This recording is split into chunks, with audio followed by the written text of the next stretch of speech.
thank you and John Carpenter, Deborah Hill, because if it wasn't for you and many others making these films, there would be no Midnight Madness program. Yeah, far out. Exactly. I usually welcome people to Midnight Madness, but you are Midnight Madness. I like that. Thank you. Hi.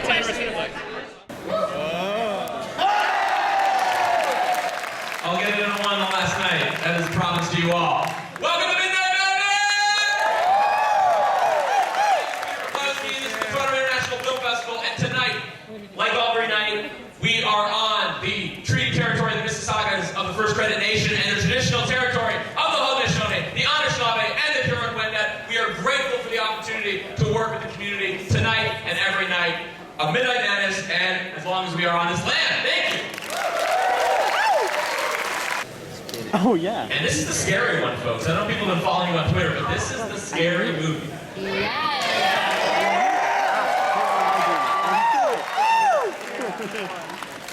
One thing that organically came about while putting this program together, starting with Blood Quantum, including with Crazy World, which, guys, I mentioned this other nights, the creators of Crazy World, who have never been in a movie theater before, will be coming to the Ryerson on Saturday night. You are their first audience, a Western audience in a movie theater they've ever experienced. But it got me thinking, one of the things that I was really trying to do with this year's lineup is the idea of showing films and showing that genre stories, regardless of the genre, horror, science fiction, thriller, whatever, they can come from anywhere. And there are so many communities that have their own stories to tell and deserve to be told. And tonight we're going to see a film that structurally and formally, it may remind you of some other great horror films, but the community behind the film, we don't see them enough in film, and we don't see their stories enough, and it's so exciting to see different facets of horror and different folklore, and that was something that really struck me about this film. You're going to walk away with new reasons not to sleep at night.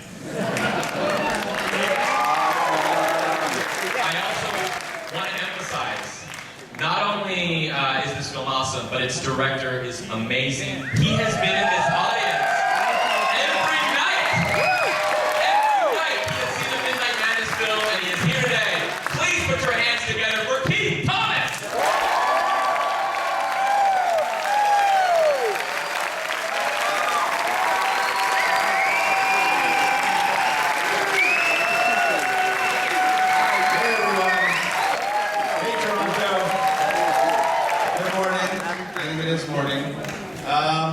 Look, I'm just overjoyed that we're premiering this film here.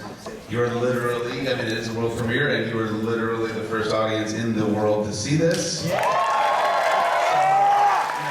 it's not like it's been screened anywhere, not even for industry. You're the first people to really see this movie. I hope you're ready to get Jewish. It's about to get really Jewish up in here. And I do hope that, not only do you get those Jewish vibes, but I hope Peter's right. And if I can cause you any nightmares, I will be very, very pleased with that.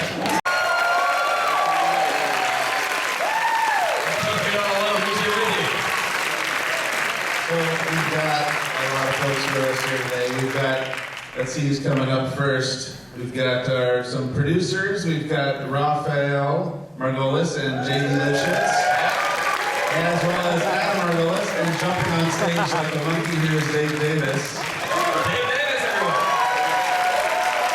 Malky Goldman, we've got Menashe Lustig is in the house as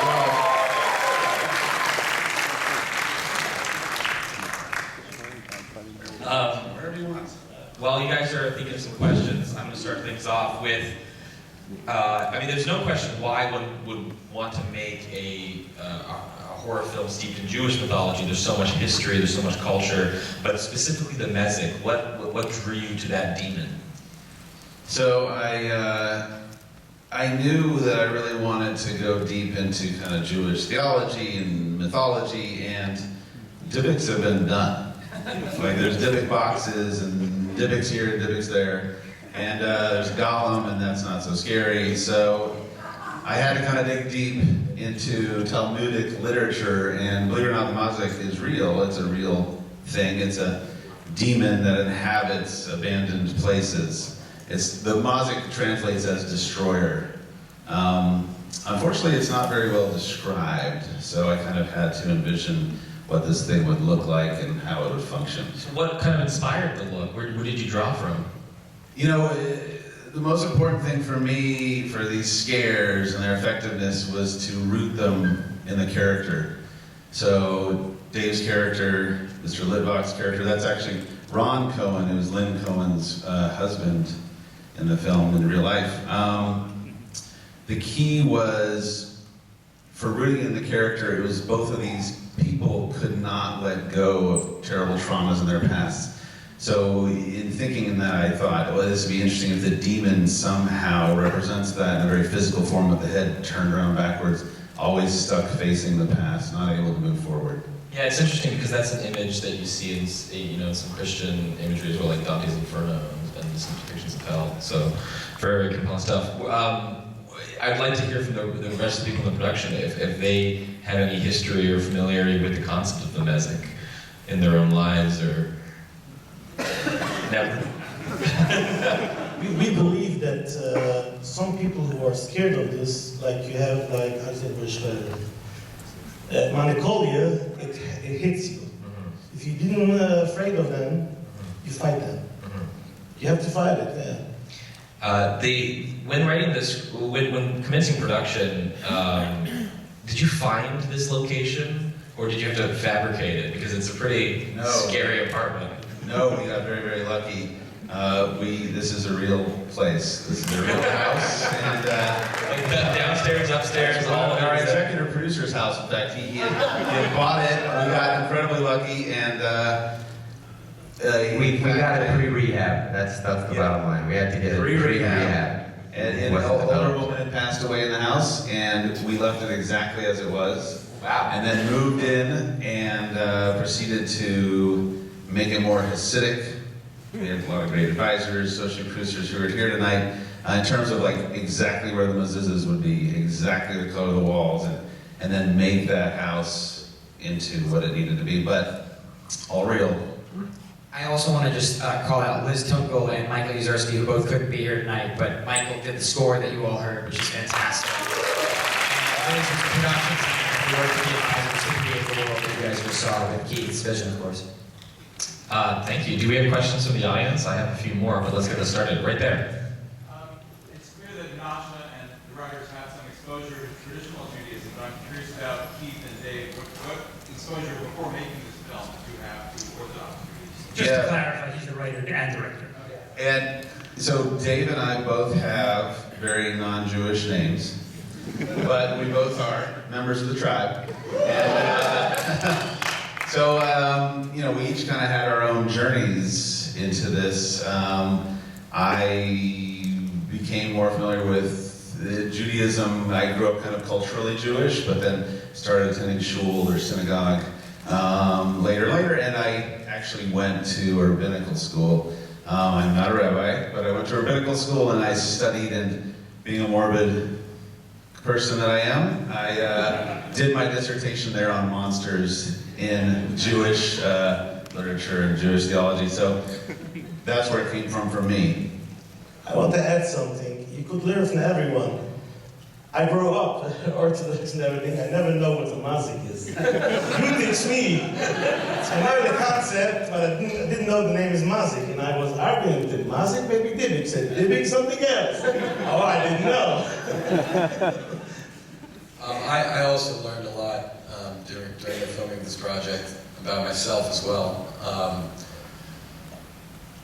I could have easily have been a member of this community if my great-grandparents had a different mindset coming to the United States. And I learned through this project how close I am to this community, and as a result I became a lot closer to my Jewish heritage. I was bar mitzvahed, but I would say I had more trouble learning my lines for my bar mitzvah than I did for this film.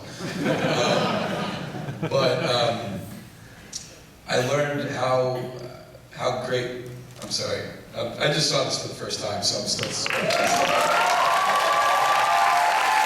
Dave, you did an incredible performance in this film, and I have some questions about it. Please continue. learned Yiddish for this movie. As far as, do we have any personal experience with the Mazik? I think we all have our demons, and every community has their demons, and some communities have more difficult demons to deal with than others. And this is a community that is beautiful and rich with culture, and struggles with problems and issues that many communities struggle with. And so learning about this community and becoming friends with so many wonderful people from this community, it gave me a new outlook and a new way to approach life and a new way to view myself and my past. So it was really an amazing experience for me. Just to add, a lot of the cast, obviously Menashe's in the community, but the majority of the cast are folks at the opening scene who were in the Footsteps meeting. The majority, if not all of them, were at one point in the community. Malky, here at the end, was a member of the civic community and has gone into the secular world through Footsteps, but we try to keep it as authentic as possible in all the casting as well. And David was so willing to learn every single line to say it the right way, how we say it. Malky didn't just act in this movie, she also assisted with all of the Jewish art, she taught David the accent, she did so much more, and she's an associate producer for Vigil. Thank you. Do you have other questions? Yes, right there. First of all, I'm a horror movie bitch, and I scream out loud since like the Conjuring and seeing it. Thank you. I've encountered her because I'm allowed. My question was, what was the most difficult or scariest part to film either as an actor or like technical? Difficult or scariest part to shoot? It depends. Each piece had its own, difficult nature. I'd say the toenail scene was a lot of fun. I should call out our director of photography, Zach Kuplowsky, who's somewhere here. There he is, standing up there. Believe it or not, that's Zach's toe right there. It's very, very hard to peel a toenail off with your foot in some grout, and Zach has childish toes, and so he stepped in and he was able to do that. So that was fun. The whole rising up of under the sheet and sitting up in the blood thing, that was exciting. I was going to ask about that effect because I actually love how subtle the effect when Dave embraces the body for it to then, in one shot and fairly seamlessly, like sort of just crumble into a blanket. Yeah, and all practical. So. The majority of the movie is entirely practical effects. Yeah, the majority of it is. It's with that we used the dolly kind of as a hydraulic. We built essentially another stretcher with a sheet on top, and then had a stunt actress underneath there, and the dolly lifted her up under the sheet, and then she sat up, and we had her rigged with blood that would then go off, and then they would hug her. And as he hugged her, the hydraulic went down, and so she disappeared out of the sheet. It's not as simple as he's making it sound. I just want to take a quick second. It sounds perfect, right? It sounds like it went flawlessly. I just want to take a quick second to call out Zach Kuplowsky, who shot the movie, which looks incredible, and he has a meter called The Climb that also looks incredible, and Brett Bachman. Brett Bachman, who did Colorado Space. Brett is here, our editor. 3 movies here. Juan Campos did the sound. Other questions in the audience? Yes, right over there. I'm wondering if there's any significance to using the name Litvak for the characters. Significance to using the name We're doing a Litvak. deep dive here on the Litvak name. This is almost above my pay grade to answer this one. I think Rafi or JD. It's high irony. Everything in this movie is symbolism. Litvak is the opposite of a chassid, which is what Mr. and Mrs. Litvak are. But to clarify, in the Jewish community, in the Orthodox community, Litvak connotates something, but it was purely accidental. That The way you I said just like the name Litvak. No, the way he said it, Litvak. Yeah, but it means something within the community. There are. We could have avoided controversy by changing it. It's There are perfect. different groups of the community. There's some that are more that are seen as more academic, and those are called the Litvaks. However, I just like the name Litvak, and so it didn't actually have any meaning until we started working on it. We're like, wait. This is a really good question.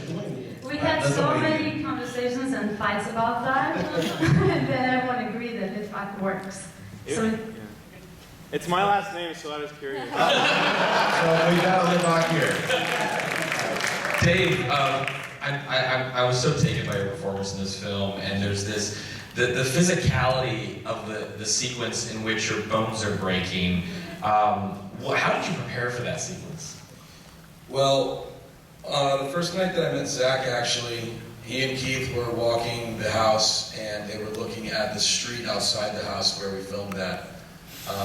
And so we began to look at how much space we had, and we sort of reverse engineered it in that Keith told me, well, by the time you get to this area of the sidewalk, you have to be completely crippled.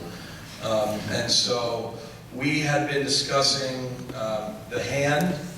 It began with the hand. And then it was just, I spent a lot of time walking around and then just trying to figure out what would go next. And we designed the body parts to fall apart in a specific sequence. And I practiced that just sort of on my own. And that way we knew, we blocked it out such that when I hit certain marks, certain body parts would begin to fail. And that way when we turned the scene around and came backwards, I was able to have those body parts come back into use in reverse order. And that was a lot of fun because we shot that entire sequence completely out of order. So we shot the beginning of the scene first, and then we shot the end of the scene. And then we shot the second part and the second to last part. And then we had to do, so it was a lot to keep in there. But it was a lot of fun to do as well. And I will say it was incredibly cold that day. All that breath, it looks amazing. And Zach did a great job kind of capturing that, but it was freezing. Yeah, no Titanic breath. It was no, that was all real. Do it again, do it again. Do it again. Let's keep doing it. Other questions in the audience? Yes, right over there. So in the Jewish tradition, what is the consequence of not observing the vigil, and did that affect the script at all? In the Jewish tradition, what is the consequence of not observing a vigil? Yeah, so the vigil is an interesting and ancient tradition, essentially. The soul, when someone dies, they need to be buried quite quickly. The soul is kind of hovering just above the body there. And when it is in soil, the body can then ascend. The soul can ascend. And the vigil was seen as this way of protecting the soul as it's there in a kind of a very fragile and sensitive state. There are actually a lot of rules around how the shomer is supposed to do the vigil. It's not as though the house will burn down if the vigil is broken, but ideally it's something that the community is doing. It's seen more today, less than ancient times, seen more today as a very sort of natural part of mourning and a way for the community to come together and observe this ritual, which is seen as just as important ritual as birth, is kind of the leaving, and that the community's there helping somebody depart. In your research, did you ever encounter a story or incident about a vigil gone wrong in a similar fashion as this film? So the kind of genesis of this was when I was doing my graduate work, and I was in an Orthodox synagogue, and I had heard two older men behind me talking about a shomer who had left. And they didn't say why, but of course I was like, oh, this is interesting. Why would a shomer leave? Like, this is an important job, because he was scared. What was he scared of? And so it just kind of started from there. One more question. We have room for, yes, right over there. How did you pick the psalm to use at the end, and also the other texts earlier? Yeah, so the songs about the music choices in the film. Sorry, just repeat. Yeah, no, the music choices. So the first song, the song that Dave listens to, I listened to. That's Trevor something is the name of the musician, kind of a synthwave artist, and I was listening to it while I was writing the script. And putting myself in Dave's head, I was like, that's what he's going to listen to. Ralph, you want to talk about the end song? Yeah, sure. The end song is a song called Ashrei. It's by a Hasidic band in Brooklyn called Zusha. And I was actually left alone in the edit one day. I don't know how that happened. You just snuck it in there. And I was like, to Brett, I was like, let's put in this song and see what it sounds like. And then we dropped it in to have, there's like a drop of the song to be when the movie cuts to black. And then where the song ended up starting was after the last line of dialogue. So it just kind of fit perfectly, and I thought it'd be nice to end the movie with a Jewish song. Sorry. Yeah, we like the feel of it. I mean, this is a cool band. These are like Hasidic hipsters. If you ever want to check them out, they're pretty cool. Technically the term is neo-Hasidic. Neo-Hasidic. What was your follow-up? Sorry, Tehillim, not song. Tehillim, song. Oh, psalm. Sorry. That's my fault. Here we are talking all about those songs. No, the Psalms. Right, these are the Psalms that are in the Tehillim, the book that he uses. These are the traditional Shomer ones. So it's, I can't even remember exactly which numbers they are. 91. 91? Anyway, they're supposed to be repeated, and ideally this is said throughout the vigil, and typically, there's changing of the guard and multiple people sit the vigil, but it is true that in the Hasidic community there are Shomers who do this for a living. That was another interesting angle. Yeah, but this 91. Translate them. Oh. We decided just to translate the Yiddish. We wanted to keep the Hebrew untranslated. And, for me, huge fan of The Exorcist, I thought, they don't translate that Latin. I don't know what is going on. So I thought it'd be interesting if the exorcism sort of scene and, when he's putting on, to fill in that it was, I thought everyone would just get it. They'll get what's happening here in terms of ritual, and you don't necessarily need to know exactly what he's saying. Yeah, but the chapter 91 is talking about, you could look it up in the Psalm. Look, it talks about putting away the family. Yeah. Look it up, 91. One more question right there. So you were really scary when you did that? Oh my goodness. It was about how you prepared for your scary sequence on the phone. I'm not scary. I had a very good director, Keith Thomas. And he brought out the scariest in me. Well, please, put your hands together for the vigil.